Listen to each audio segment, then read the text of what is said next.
Quick backstory. I work at a fairly upscale steakhouse restaurant. I'm deaf and work in the kitchen, but sometimes when we're short-staffed and I'm not backed up or not in the middle of something, I'll help carry stuff out to a table real quick. All right, so yesterday we had 3 waiters call in sick and no one was available to cover for them. Mondays are usually slow anyway, so nobody was too worried about it.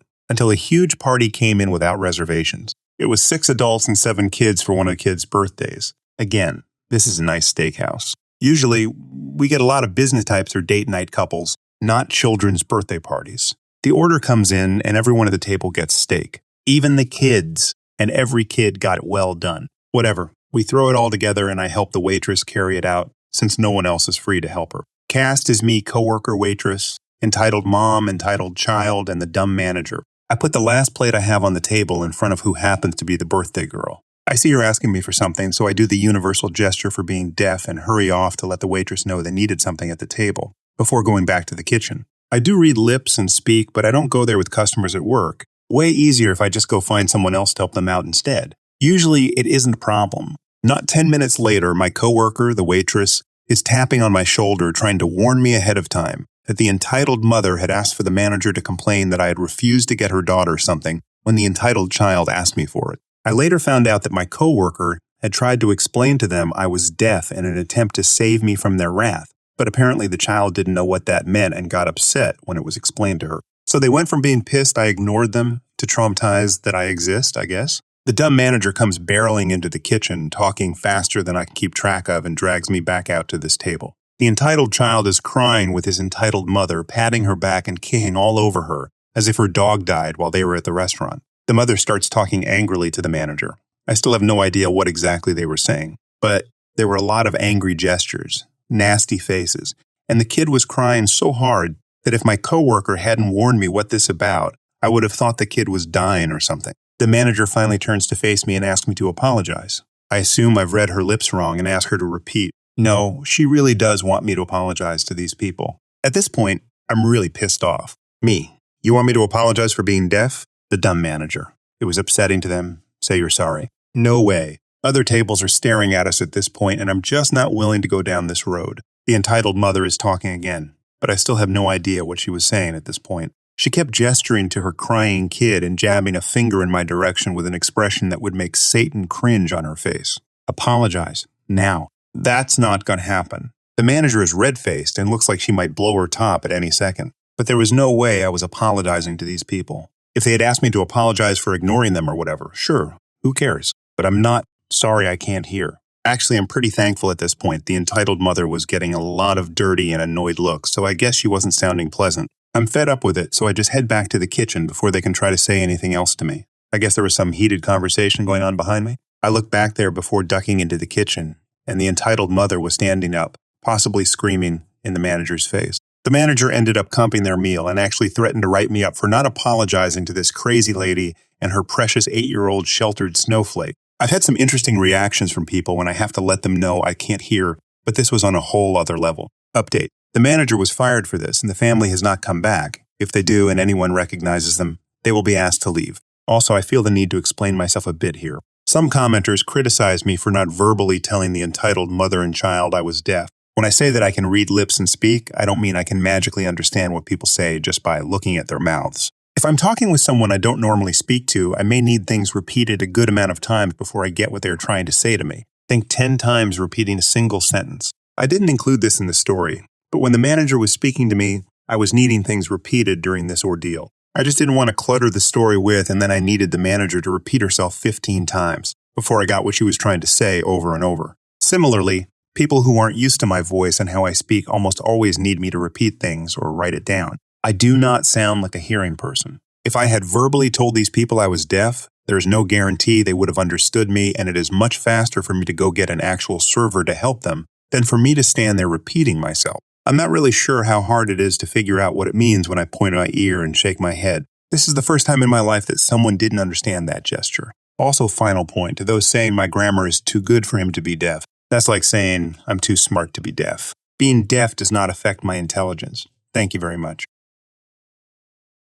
I'm not a regular user of Reddit, but I've been thinking of sharing some stories here. I learned this sub existed and decided to post here. I wouldn't consider this as pro or any more than regular, revenge, Just a story of a kid tired of being beat down because he was in special education. Some backstory so you can understand my headspace at the time. I live in Michigan in the USA, and as a requirement every year we have tests and such that we have to take. The MAP is a placement test that judges whether or not you are capable of the topics in your class, as well as an IQ test and some other crap that I never really cared about. Because I was in spec education, many teachers assumed I was stupid. Many of the other students had ended up there because their parents were abusive, so they acted out at school because of mental incapacities. Example, one kid could barely function with most subjects, but was a savant with poetry, or in some cases they were recommended to there because they were just different. In my case, I'm ADS and Asperger's, so I was correctly slotted there. Unfortunately, most teachers treated us poorly, or thought of those classes more as a daycare for the ER word kids, rather than as a time buffer to be used to hone down on studies that we didn't understand. Anyways, in my case, I was excellent at math, to the point that I scored 26 total points, correct on the map. This was absolutely unheard of for my school, and they assumed I cheated somehow. For the record, there's so many cameras in the computer lab where we took the test, so it's literally impossible. However, I was the only student allowed to have a laptop till senior year for working on papers. I've had bad arthritis since I was a kid, so my writing has never been correct. Typing just made it easy, so they assumed I had cheated somehow with a laptop that I didn't have on me, and made me retake the test about 4 times that day, and I missed 2 tests exams, and classes that were more important than their superiority complexes. There were other events where teachers would try to pin me as stupid, and I'd flip that expectation a full 180 and then I'd be reprimanded. But this attitude was through all the schools, and as such to the surrounding students as well. This is all relevant to a point. Mostly I want to convey that I was treated as an imbecile when often that wasn't the case, depending on subjects. Good at some, bad at others. And that students would treat me the same way because the teachers did and I couldn't really do anything about it. So today's story involves a jerk named Chris. Because of my position in the school, Chris would use this as a reason to try and steal my stuff, sometimes getting away with it, shove me around, pull chairs out from under me, etc. And this went on from grades 4, 11. Eventually, in grades 7 or 8 at the local roller rink, he'd try to attack me there, and often I'd hear his friends talk about what he wanted to do to screw with me. At one point in high school, grade 9, he stole my brand new laptop.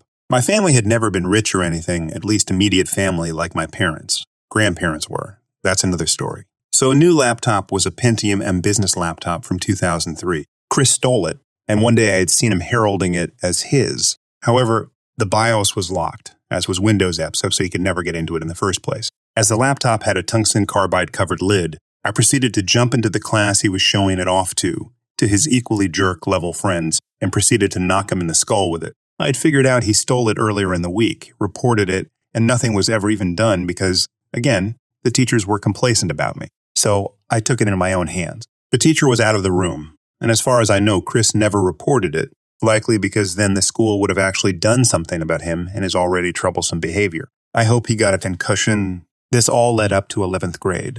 Chris and his gang, the Carhartt kids, legit just wore Carhartt jackets, so made up a gang, decided they would try to make an example of me one winter morning when I was trying to get into the school to do an exam early, so I could get as ahead in a class as I could. They thought they could steal my stuff or beat me up, but that morning, I had a bad experience at home, and the night previously I'd been up till 1 a.m., heard of for me at the time, studying. So I was pretty tired. I tried to walk around them, but they blocked the entrance. One person tried to grab my bag, another my books, and I decided at that point that I had had enough. Short note, I'm blessed to be rather strong. To the point that, as a little kid, I'd thrash my parents around the bathroom because they were trying to get me to have a bath and water scared me. I got over that eventually. So instead of bothering with the idiot stealing my stuff and trying to shove me down the 40-60-foot tall hill in the ice, I kicked Chris in the nuts, something he didn't consider, grabbed him by the shoulder and slammed him face first into a freshly made snowdrift. I turned around, cracked my knuckles, walked towards the other two, and they bolted. Chris never made issues with me again. He's also in jail now for meth trafficking, as a matter of fact. This was also one of few times I ever stood up for myself. As another fun side story, a week or two later, one of Chris's cronies decided he'd try to beat me up in the freshman hall. I was on my way to a plant science class as well and didn't want to be late because I liked the teacher and was trying to be friends with an exchange student. So we'll call him N, shoved me into a locker and pulled back for a punch. Skyrim was announced or was released 2011, 2012, someone help me, I don't remember. So the Whole Foods brought up. Thing popped into my head and I proceeded to shout, "Screw you," as loud as I could. I live on a farm. Bellowing is basic communication when you're half across the property. And before he could touch me, he fell on his butt and was mortified. Take that, jerk. Hope you enjoyed the read. I hate remembering those times, but hopefully if someone reads this and is in my position in that same class time, high school, maybe this will inspire you to take similar actions, or at least be creative and defend yourself. So in our state, you can skin a deer in your yard as long as it's a bit out of sight. You don't have to, as law enforcement don't care much. Me and my grandpa go hunting every while for whitetail, then we take it back and skin it, gut it, and all that. So now that's out of the way, we can start. We had just got a nice buck and we had it registered. When you kill it, you have to make sure people know. So after we got back to our house, we set the deer up in our backyard, away from the road. We figured we didn't want kids seeing what we were doing, so we could skin it, gut it. So we had it up on the line that we set up that went from our porch to a nearby tree. It was maybe 50 feet. Mind you, our house is a T kind of shape. One side is towards the road, and the other side is away. We had it set away. So my grandpa gets his knife, and we work the fur coat off. We don't hear anyone around until, what's that? So cool, the entitled kiddo exclaimed. I was shocked why in the world was there a kid behind our house. The pelt was almost off, so we laid that over our Jeep bumper. Now my grandpa can't hear very well without his hearing aid, which he took out for a second because it was hurting his ear. I tug on Grandpa's coat. He looks at me with a shrug. I motion for him to put his hearing aid in. He does. I tried to tell him about the kid, but he must have run off. Now that the kid was gone, we continued. My grandpa sticks the knife in the deer and he slices it open. The guts go everywhere. My grandpa gets to cut them out when a woman suddenly screams, "What are you doing?" Now, just for clarification, we have fence and a private property sign up. Why are you back here? This is a private pro. My grandpa looked at the kid and was asking him when he was cut off by his mom. Shut up with your devil chants. I told her, this is private property. We will call the police. She looks a little scared but says, shut up. My kid can be here. Mind you, her kid is behind her and started crying. Look what you did. You made him cry, she yells at us. Me and my grandpa are baffled. But since we live in the country where there is no rhyme or reason to be out here, he grabs his shotgun. Grandpa does it like in the movies where he pulled it up, then slammed it down to pump it. Me, in awe, because I've never seen someone do that. She immediately ran off.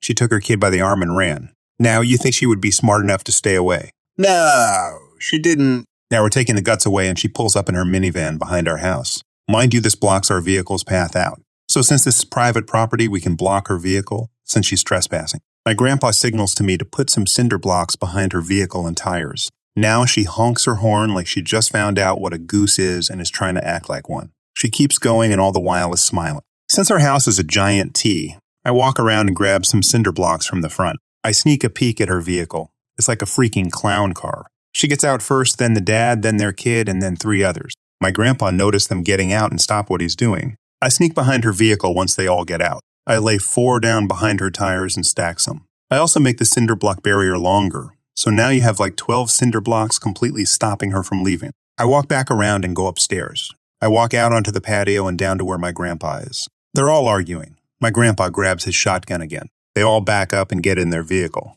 They keep honking and my grandpa shoots into the ground in front of their car. The mom speeds back. Her tiny car can't get over the cinder blocks. She tries to go forward, but my other line I laid stopped her. My grandpa laughs hard. The mom throws it back. Crunch, smash. Her vehicle was totaled. When she got over the bigger line, her car plopped onto the bricks. She gets out and yells, "What have you done? You're gonna pay!" Grandpa just keeps laughing. "I'm calling the police," the dad yells at us.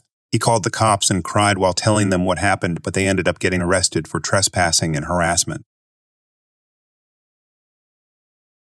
I was scanning through my photo gallery on my phone and I found a picture of me and my partner on a date at the aquarium. The picture was of him and me posing in front of a large tank. A purple octopus was sticking on the glass behind us. When I saw this picture, I was suddenly reminded about an incident a few months ago that I will never forget. Although I had a fun time spending it with Nathan, my partner, a different memory, is associated whenever I hear the word aquarium. So I decided that I would share this story with you guys. It was during the weekend and a lot of families and couples were present at the aquarium to spend time and enjoy looking at the different kinds of aquatic animals. My partner and I were at the Octopus Tank Aquarium, which was a few feet away from a much larger shark tank. As my partner and I were taking pictures, we suddenly heard a commotion near the shark tank. Curious about what it was, I dragged my partner to have a look at what was happening. There was a staff worker in the middle of the room who was trying to calmly talk to a blonde, angry woman. Beside her was a young boy, about 10 years old, who looked embarrassed to be at the center of attention. In the background was a beautiful aquatic landscape inside the shark tank. An array of fishes, stingrays, and sharks were swimming peacefully inside, a complete contrast to the chaotic commotion outside their glass tanks. There was a staff diver who was giving food to the other animals inside the shark tank. I didn't need to ask anyone what happened as the person involved was more than willing to share the story as she yelled out loud for everyone to hear. From her words, I could get the gist of the story easily. What do you mean, no? I told you my son wants to try diving inside the tank and experience swimming with the sharks and manta rays or whatever those things are called. I am a customer. Are you denying me the service I deserve? My eyes widened as I heard the woman's words. This was actually the first time I saw Kara acting out in real life. I've only seen Karens on YouTube and TikTok, and they would always get my blood boiling whenever I see how rude and mean they were. She even had the stereotypical Karen haircut style on her head. I was really tempted to pull out my camera, but I was too focused on watching the scene. Despite how rude and mean Karen was, the staff was very patient with her. It's not like that, ma'am. No visitor is allowed to swim inside the tanks. But there's no sign that says swimming is not allowed. We didn't think that it would be necessary to set up a sign. That's not my problem, because there's no sign. My son now had expectations to swim in your tanks today. And you're telling me that it is not allowed? Yes, ma'am. I'm afraid I cannot help you with that. It's company policy. But I remember that kids were swimming inside the tank before. Why is this any different? Are you discriminating? No, we are not. I'm sorry, ma'am. What you saw must have been a special event in the aquarium that allowed children to experience swimming in the tank. But there were staff members who were in charge of leading and guiding the kids to swim inside. So there's a diver inside the tank. They can take care of my son. She raised her eyebrows as if her words were common sense. I was stunned at her behavior. The nerve.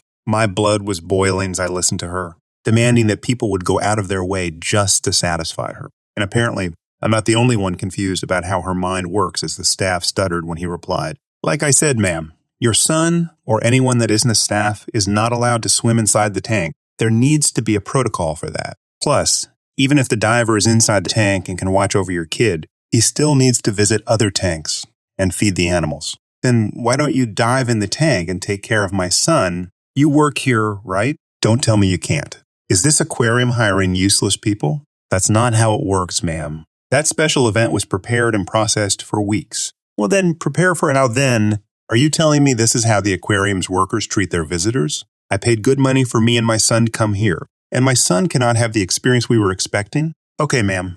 We cannot just let your son swim just because you want to or at a moment's notice. But if you want, there are other attractions here in the aquarium that your son can enjoy. I would be more than happy to tell you about them or escort you there. Well, he doesn't want the other activities. He wants to swim in Shark Tank. Are you not listening to me? Now, other parents were telling her to calm down. There were kids in the aquarium. Heck, her son was beside her. People were now voicing their opinions and yelling at Karen to stop and calm down. The tension was getting thicker as more people were annoyed at Karen's attitude, and apparently, Karen didn't like this. Shut up. Mind your own business. My son wants to swim, and he will be given the chance to swim, she yelled at the crowd who were siding at the staff. Who am I kidding? Nobody sided with her entitled self. Her voice got louder, and I noticed other staff were speaking to their radios, either calling the manager or security. Meanwhile, her son was pulling on her arm. Mom, I don't need to swim in the shark tank. I can just... The mother cut her son off. No,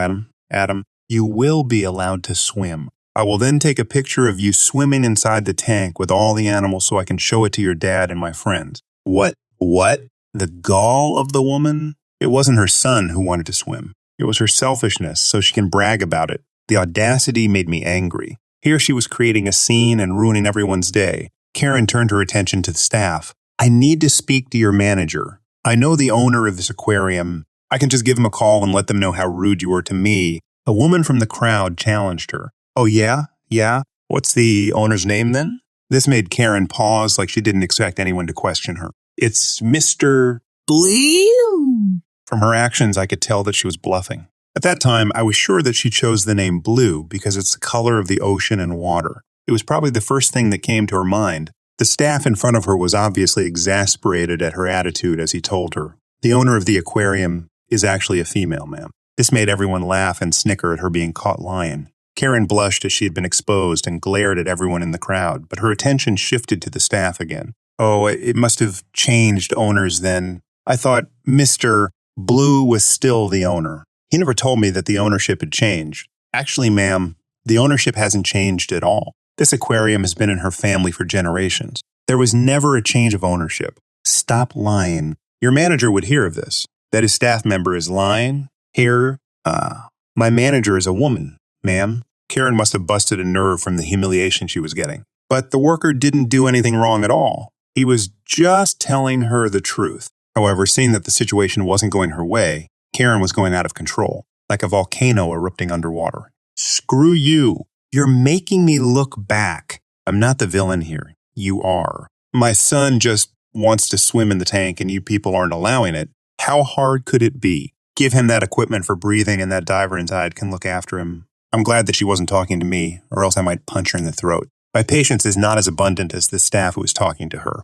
She looked angry as her face was turning red from all her screaming. More and more people were closing in to see the commotion, not wanting to create an even bigger scene. A different worker approached Karen and the staff she was talking to. Hello, ma'am. We are very sorry that you aren't happy with your current experience. You should be. I paid money for the tickets and waited in line only to be treated like this. I can take you to my manager, ma'am, so that you could speak to her in her office. Karen scoffed at this, but I heard her softly say, finally. She agreed and took her son's hands, her blonde hair fluttering as she turned around and followed the workers. Judging from her arrogant facial expression, she probably thought that she was going to get what she wanted. She and her son were taken to see the manager of the aquarium. I pity the staff and the manager who will meet her next. But now that she's gone, although the awkwardness was still in the room, the person who caused it all was now gone. Everyone continued with what they were doing. My partner and I were filling our phones with pictures, while others moved to a different area. After a while, I got thirsty, and Nathan brought me near the exit as he noticed that there were water bottles sold there.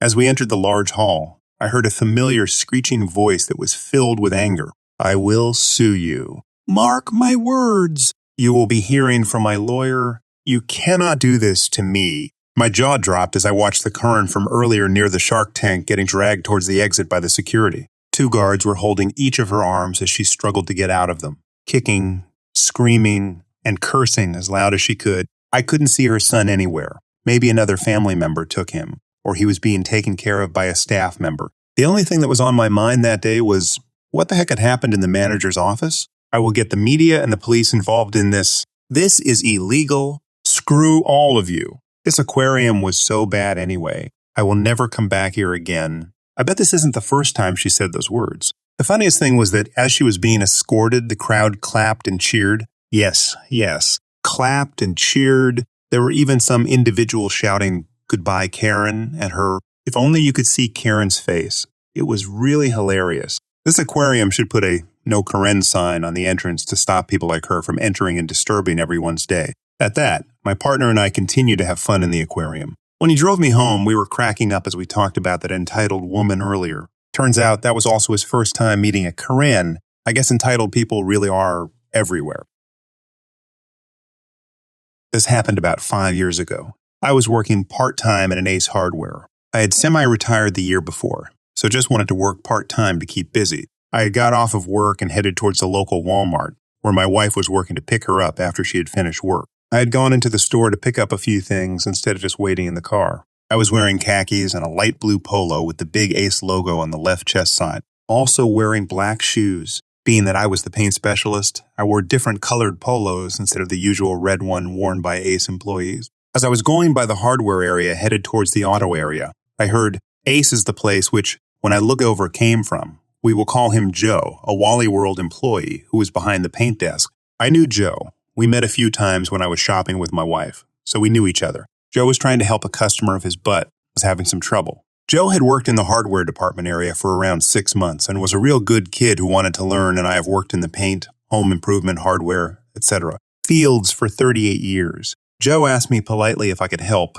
The customer asked his questions. I gave answers as well as helpful hints on how to do his project. The customer got what he needed and thanked me and Joe and went on his way. Joe thanked me and asked if the wife was getting off soon, which I replied in about 10 minutes. We chatted for a few minutes and then I went over to Auto to get the wipers I needed. Walmart has that little computer thing where you punch in all the information, make, model, etc., and it will tell you what you need. I found one 21-inch wiper and was digging through the mess looking for another when I heard the dreaded, "Excuse me, I turned to look and found standing next to me the typical Corinne. The Karen hairstyle, huge sunglasses. She was in her 40s, dressed way too nice to be shopping in a Walmart, and with enough gold chains to make Mr. T jealous. All the cast of characters are as follows. Paint guy me, Karen, Joe, the good Walmart employee, one of the Walmart managers, Walmart security, Cop 1 and Cop 2. Karen, you took your sweet time in helping that customer in paints, so now you will help me. I need wipers for my W. Me trying to be nice. If you don't know how to use the computer here, I can show you. No, you will get them for me. That's why you work in this dump, so you do your job? I don't work here, lady. Yes, you do. You are helping the man in paints and you are wearing the uniform. Pointing to my chest pocket, I say, does this say Ace Hardware or Walmart? Ignoring my pointing, she says, you will get me what I want or I will get your manager and get you fired. At that point, I had enough of her nonsense. I grabbed my second wiper and turned and started to walk away. She then started to scream. Where do you think you are going? Get back here. Where is your manager? I am getting you fired. A few seconds after the word fired came out of her volcano lips, I felt a hand grab my left shoulder and dagger-like nails dig into my skin in my upper chest area. Note, back in 2001, I was diagnosed with sarcoma cancer, which was in my upper left chest area. They removed all of the cancer, muscle, whatever padding I had, and all that was left was a thin layer of skin. Her nails pierced the skin. I yelped. I grabbed her wrist with my right hand, squeezed her wrist hard, and yanked her hand off of me, and as I turned to face her and pushed her away from me, she stumbled backwards and fell against the counter, and then her butt.